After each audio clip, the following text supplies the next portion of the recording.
तो आज मैं आपके लिए लेके आई हूँ हमारे प्यारे प्रथम आराध्य गणेश जी की बहुत ही ज्यादा प्रिय मोदक की रेसिपी। तो देखिए, मोदक बनाने की बहुत सी वैरायटीज है, अलग अलग तरह के मोदक बनाए जाते हैं। उनमें से जो दो तरीका है ना, बहुत ही ज्यादा फेमस है। एक तल के बनाया जाता है और एक भाप में, जिसे हम कहते हैं उकड़ीचे मोदक, जो कि है महाराष्ट्र की बहुत ही ज्यादा फेमस। तो आज आप इस वीडियो में देखेंगे कि रेडीमेड मोदक का जो आटा आता है ना चावल का, उससे मोदक कैसे बनाते हैं। बहुत परफेक्ट, बिल्कुल भी फेल नहीं होने वाली आपकी रेसिपी, इतने बढ़िया मोदक बनके तैयार होते हैं। नमस्कार दोस्तों, मैं हूं मनीषा और आप सबका स्वागत है मेरे चैनल पे। तो सबसे पहले मैं मेजरिंग कप के अंदर डालूंगी आधा कप पानी।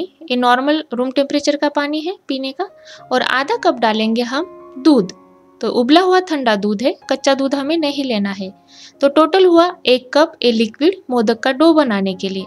मोदक की ऊपर की जो परत है, खाने में हल्की सी मीठी लगने के लिए 1 छोटा चम्मच चीनी डाल दूंगी। चीनी को हमें मिला देना है। तो चीनी दूध और पानी के अंदर घुल जाए तब तक आपको इसे पका लेना है। तो तेज आंच पे मैंने दूध और पानी को बॉईल कर लिया है। जैसे ही ये उबलने लगे, गैस की फ्लेम स्लो करने के बाद अब मैं इसके अंदर डालूंगी 1 कप भर के रेडीमेड मोदक बनाने का चावल का आटा। तो चावल का आटा खरीदने के लिंक मैंने नीचे डिस्क्रिप्शन में दी है, वहां पे क्लिक करके आप ये मोदक बनाने का आटा खरीद सकते हैं। दूध और पानी के अंदर मोदक का आटा मिलाने के बाद कढ़ाई का ढक्कन बंद कर देंगे और इसे आपको 15 मिनट तक साइड में ऐसे ही रख देना है ढककर। तब तक हम अंदर की स्टफिंग तैयार कर लेंगे। तो मोदक की स्टफिंग बनाने के लिए कढ़ाई के अंदर मैं डालूंगी सबसे पहले आधा कप कटा हुआ गुड़। तो यहाँ पे आपको गुड़ को बहुत ज्यादा नहीं पकाना है, सिर्फ आपको स्लो फ्लेम पे इसे मेल्ट कर लेना है। जब गुड़ इस तरह से पिघल जाए, उसके बाद ही मैं इसके अंदर डालूंगी 1 कप फ्रेश गीला नारियल किसा हुआ। मैंने बहुत से लोगों को देखा है कि पहले वो घी डालते हैं, फिर उसमें गीला नारियल को भूनते। वो सब करने की कोई जरूरत नहीं है। अब मैं इसके अंदर डालूंगी 2 बड़े चम्मच भर के बारीक कटे हुए काजू और बादाम। आप आपके मन पसंद जो भी आप ड्राई फ्रूट्स खाना पसंद करते हैं, तो ये समय पे आप इसके अंदर काट कर डाल सकते हैं। तो यहाँ पे मैंने ये मिश्रण को 5-6 मिनट तक लो मीडियम फ्लेम पे हल्का सा भून लिया है, इसके अंदर का थोड़ा सा पानी सूखने तक। गैस को ऑफ कर दीजिए। गैस बंद करने के बाद इसके अंदर मैं डाल रही हूँ 1/4 छोटा चम्मच से भी कम बारीक कटी हुई हरी इलायची और जायफल का पाउडर। हरी इलायची और जायफल का पाउडर डालने से मोदक का स्वाद तो दुगना होता है, साथ ही साथ बहुत बढ़िया खुशबू आती है जब हम मोदक खाते हैं ना तब। जब भी आप स्टफिंग को पकाते हैं ना, तो इसे आपको ओवर कुक नहीं करना है, बस थोड़ा सा पका लिए, उसके बाद इंस्टेंट आपको सर्विंग प्लेट में निकाल लेना है, कढ़ाई में नहीं छोड़ना है। अगर आप स्टफिंग को गर्म कढ़ाई के अंदर ऐसे ही साइड में रख देंगे ना, तो ये ज्यादा कुक हो जाती है, फिर ड्राई होती है, फिर मोदक खाने में अच्छे नहीं लगते। यहाँ पे हमारी मोदक के अंदर की स्टफिंग बनके बिल्कुल तैयार है, इसे साइड में रख देंगे। तो मोदक की ऊपर की परत बनाने का आटा भाप में रख के 15 मिनट हो गए हैं। 15 मिनट के बाद ही कढ़ाई के अंदर का सारा आटा में एक बड़ी सी परात यानी कि थाली के अंदर निकाल लूंगी, क्योंकि अब बारी आती है इसे गूंथने की। मोदक का ऊपर का कवर खाने में फीका ना लगे, इसलिए मैं इसके अंदर डाल रही हूँ 1/4 छोटा चम्मच नमक। नमक को मिला देंगे और आटे को हमें शुरू में बिना पानी डाले इस तरह से मसलते हुए इकट्ठा करते हुए इसका डो बना लेना है, कुछ इस तरह से। तो जो हमने दूध और पानी के मिश्रण के अंदर आटे को मिला के रखा था ना, उससे ही ये डो बनके तैयार है। पर यहाँ पे मुझे थोड़ा सख्त यानी कि टाइट लग रहा है, इसलिए मैं थोड़ा सा गर्म पानी डालते हुए इसे अच्छे से मसलते हुए नरम कर लूंगी इस तरह से। जब आटा हाथों पे बहुत ही ज्यादा चिपचिपा लगे, तभी मैं इसके अंदर डालूंगी 1 छोटा चम्मच भर के देसी घी। घी आपको बहुत ज्यादा नहीं डालना है। मैंने देखा है कि बहुत से लोग उकड़ यानी कि पानी को बॉईल करते हैं ना, दूध और पानी को, तब इसके अंदर थोड़ा सा घी डालते हैं। डबल घी डालने से ना, जब आप मोदक के प्लेट बनाएंगे वो अच्छे से नहीं बनते, टूटते। इसलिए बस थोड़ा सा घी डाल के मैंने डो को बना के तैयार कर लिया है। डो के ऊपर कवर कर देंगे ताकि ऊपर से ड्राई ना हो। तब तक मैं बाकी की तैयारी कर लेती हूँ। जैसे कि जिसमें भी आप मोदक भाप में पकाने वाले हैं, वो वाली छन्नी के अंदर आप तेल से अच्छे से ग्रीस कर लीजिए। आप चाहे तो केले का पत्ता हल्दी के पत्ते के ऊपर मोदक रखते हुए भी भाप में पका सकते हैं।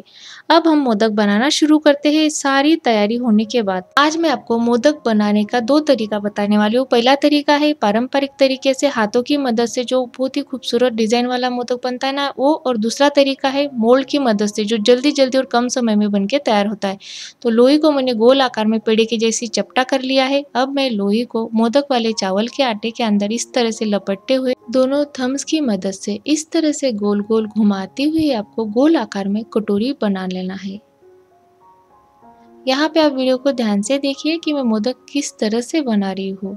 तो जब भी आप हाथों से मोदक का आकार बनाएंगे तो इससे आपको जो चावल का सूखा आटा है ना मोदक का, उसे हाथों में लगाते हुए इस तरह से गोल गोल सावधानी से घुमाते हुए बनाना है, ना कि घी, तेल या फिर पानी से आपको इसे गोल गोल घुमाना है। सूखे आटे से इस तरह से बना लेना है।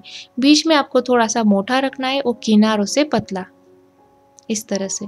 यहाँ पे आपको मेरी तीनों उंगलियों पे अच्छे से ध्यान देना है कि मैं किस तरह से बना रही हूँ। पीछे की जो 2 उंगलियां है ना उससे आपको इस तरह से दबाते हुए देखिए पिंच करना है, और सामने की जो उंगली है ना इससे आपको बीच में दबाना है, इस तरह से। देखिए आपको सिर्फ यहाँ पे प्रैक्टिस की जरूरत है। मैं खुद ये रेडीमेड मोदक के आटे से फर्स्ट टाइम ये मोदक बना रही हूँ। जब मैं बना सकती हूँ तो आप भी बना सकते हैं, बहुत आसानी से बनाने का।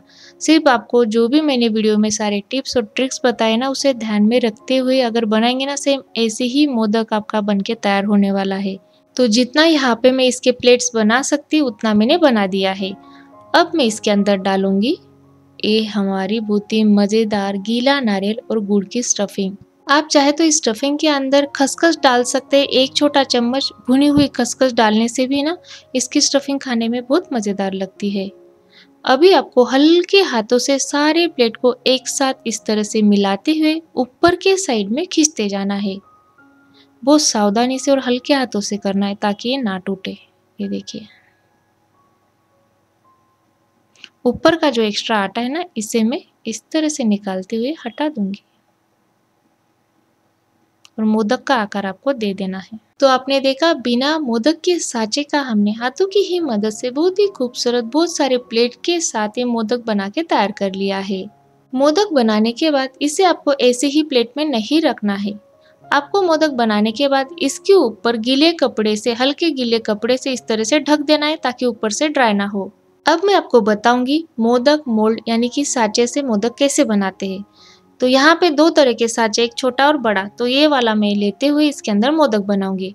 अगर आपको ये साँचा खरीदना है तो इसकी लिंक भी मैंने नीचे डिस्क्रिप्शन में दी है, वहाँ पे क्लिक करके आप मोदक बनाने का ये साँचा खरीद सकते हैं ताकि आप भी कम समय में मोदक फटाफट बना सके। तो साँचे के अंदर मैंने इस तरह से अंगूठे की मदद से दबाते हुए एक गूंथा हुआ आटा डाल दिया है। बीच में आपको होल रखना है इस तरह से। तो साँचे के अंदर मैंने तेल से ग्रीस करने के बाद ही इसके अंदर ये सारा आटा इस तरह से लगा दिया है। अब हम इसके बीचों बीच डालेंगे मोदक की स्टफिंग, लगभग 1 छोटा चम्मच के करीब, या फिर आप जितना मीठा खाना पसंद करते हैं उसके हिसाब से भी आप इसके अंदर स्टफिंग भर सकते हैं। पर मोदक के अंदर है ना गुड़ की और नारियल की स्टफिंग थोड़ी ज़्यादा ही अच्छी लगती है खाने में, इसलिए मैंने पूरा भर दिया है। मोदक के अंदर की स्टफिंग भरने के बाद ये जो साँचा है ना इसे हमें कवर कर लेना है ताकि जो स्टफिंग के बाहर ना निकले। तो जो मोदक का आटा है गूंथा हुआ इसे हमें इस तरह से दबाते हुए पूरा कवर कर लेना है। तो नीचे से पूरा बंद करने के बाद अब हम इसे डीमोल्ड करेंगे।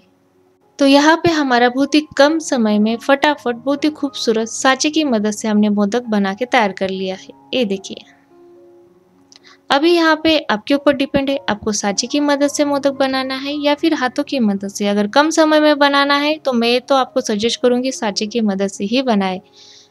तो बस सेम इसी तरह से मैंने बचे हुए आटे के सारे मोदक बना लिए हैं। अब बारी आती है मोदक को भाप में पकाने की। तो स्टीमर के अंदर मैंने 3-4 ग्लास पानी को पहले से ही बॉईल करके रखा। इसके ऊपर ये छन्नी रख दीजिए और छन्नी के ऊपर इसे कवर कर देंगे, मतलब इसकी लीड लगा देंगे। गैस की फ्लेम तेज रखते हुए इसे आपको 12 मिनट तक भाप में पकने के लिए छोड़ देना है। तो 12 मिनट के बाद इसे मैं खोल के देख रही हूँ, ये पक के बिल्कुल तैयार है। मोदक हल्का ठंडा होने के बाद ही इसे मैं छन्नी से प्लेट के अंदर निकाल रही हूँ। अगर आप गरम गरम मोदक छन्नी से निकालने की कोशिश करते हैं ना तो ये टूटने का भी डर रहता है। तो ये मजेदार मोदक के ऊपर अभी मैं घी डाल दूंगी। मोदक यहाँ पे हल्के गरम है ना, तभी आपको इसके ऊपर इस तरह से घी डालना है। तो महाराष्ट्र में जब भी ये उकडीचे मोदक बनाए जाते हैं तो लास्ट में कंपल्सरी इसके ऊपर घी डाल के ही गार्निश या फिर सर्व किया जाता है।